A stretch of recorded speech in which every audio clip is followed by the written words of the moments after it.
Selamat pagi semuanya. Hari ini saya akan sharing tentang contoh-contoh kasus cybercrime di Indonesia dan bagaimana cara mengatasinya. Oke, sebelum saya mulai, perkenalkan saya untuk memperkenalkan diri. Oke, saya berasal dari Fakultas Ekonomi dan Bisnis. Oke, nama saya adalah Kori Sulistiawati. Dan kali ini saya akan berbagi dengan Bapak Ibu semuanya, saudara semuanya tentang contoh kasus cybercrime di Indonesia. Nah, harapan saya adalah setelah saya sharing tentang contoh kasus cybercrime di Indonesia dan strategi cara mengatasinya, Anda semua menjadi lebih waspada lagi dan juga bisa melakukan tindakan preventif terhadap bisnis Anda. Oke, kita langsung saja mulai. Nah, tipe cybercrime di Indonesia. Ada beberapa tipe yang sering kita jumpai di Indonesia. Yang pertama berkaitan dengan peretasan email, ya, kemudian penirukan suara, ya, dan sebagainya, injeksi virus, jadi menyebar virus pada perangkat-perangkat yang ada, kemudian hacking atau meretas, kemudian spamming, ya, DDoS attack, piracy, kemudian berkaitan juga dengan pencurian identitas, ya, cyberbullying dan juga eksploitasi dengan anak.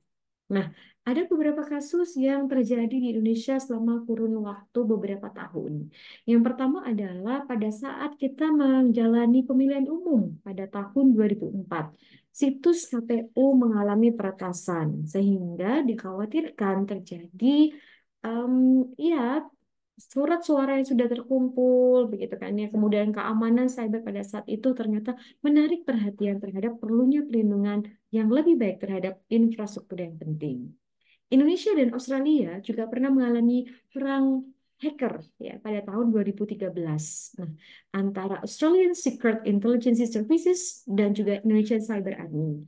Nah, ini merupakan respon terhadap praktik mata-mata Australia terhadap Indonesia.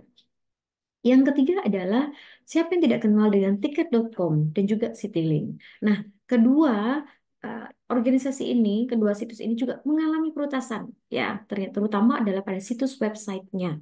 Pada tahun 2016, tiket.com dan juga Citylink diretas, oke, lewat serangan DDoS yang mengakibatkan kedua situs web tersebut tidak dapat diakses oleh pengguna. Nah, insiden ini menyoroti bahwa kita harus bersiap terhadap serangan dari cybercrime.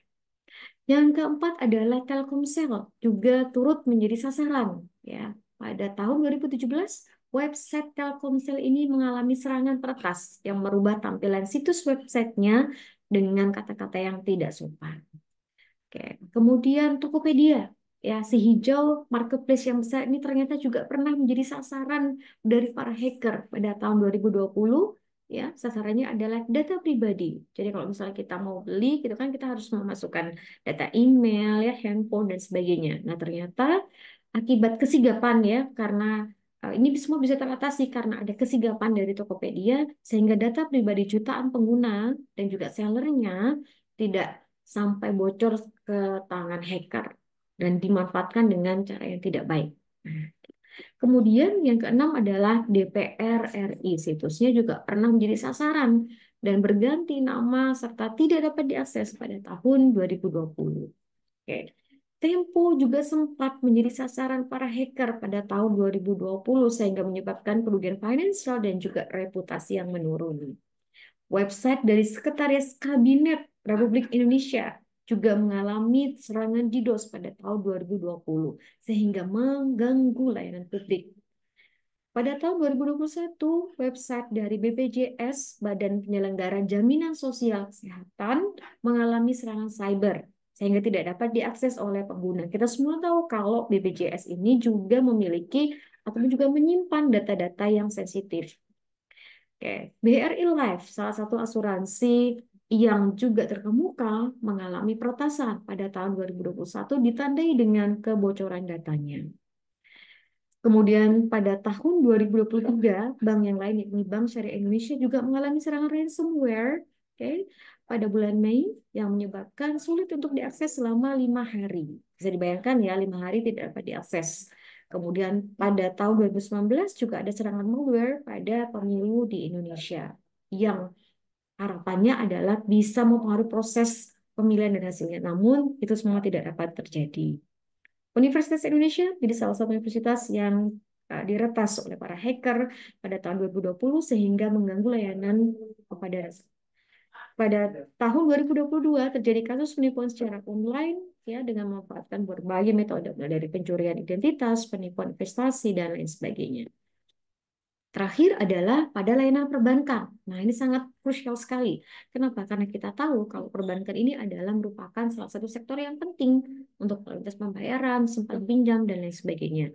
Bagaimana? Setelah tadi kita menyimak ke-15 kasus, kita semua harusnya menjadi lebih waspada, gitu ya. Karena kenapa? Karena ternyata kita menjadi sasaran ya, sasaran dari para peretas yang kalau kita lengah, kalau kita tidak melakukan tindakan preventif, kita akan menjadi sasaran kemudian hari. Terus bagaimana cara mengatasinya? Ada strategi yang bisa kita terapkan. Yang pertama, jangan lupa untuk memperkuat keamanan jaringan dan sistem. Misalnya dengan cara yang sederhana seperti menginstal antivirus yang memang capable ya, anti spyware, firewall ya, secara berkala. Kemudian yang kedua adalah kita memantau aktivitas jaringan ya, secara aktif ya, sehingga tidak dapat diretas oleh para hacker. Yang ketiga adalah jangan sampai perusahaan tidak mensosialisasikan kesadaran keamanan kepada para karyawan. Kayak misalnya saja kita mengajarkan pada karyawan untuk mengenali tanda-tanda serangan hacker, serangan cybercrime, menjaga kerahasiaan informasi, melaporkan kejadian yang mencurigakan. Jangan lupa juga untuk menggunakan enkripsi data seperti yang di WA itu ya. Kayak sehingga kalau misalnya datanya berhasil dicuri, akan sulit bagi peretas untuk membacanya tanpa kunci yang sesuai. Juga buat dan terapkan kebijakan keamanan yang ketat terhadap data yang sensitif dan lakukan backup data secara teratur. Nah, dari 15 contoh cybercrime di Indonesia yang telah kita bahas, jelas bahwa ancaman terhadap keamanan digital menjadi semakin meningkat. Serangan cybercrime tidak hanya merugikan finansial bagi perusahaan dan individu, tapi juga mengancam kestabilan infrastruktur dan kelangsungan bisnis. Kayak, jadi baik dampaknya itu bisa langsung dan tidak langsung. Oleh karena itu, penting sekali bagi setiap organisasi, kayak terutama SMI, usaha mikro, kecil dan menengah, ya, ataupun juga pemiliknya untuk meningkatkan kesadaran tentang keamanan cyber dan mengambil langkah-langkah proaktif untuk melindungi diri dari serangan tersebut. Oke, sekian dari saya sampaikan terima kasih atas perhatiannya. Semoga kita semua sukses selalu dan terhindar dari cybercrime. Assalamualaikum warahmatullahi wabarakatuh dan selamat siang.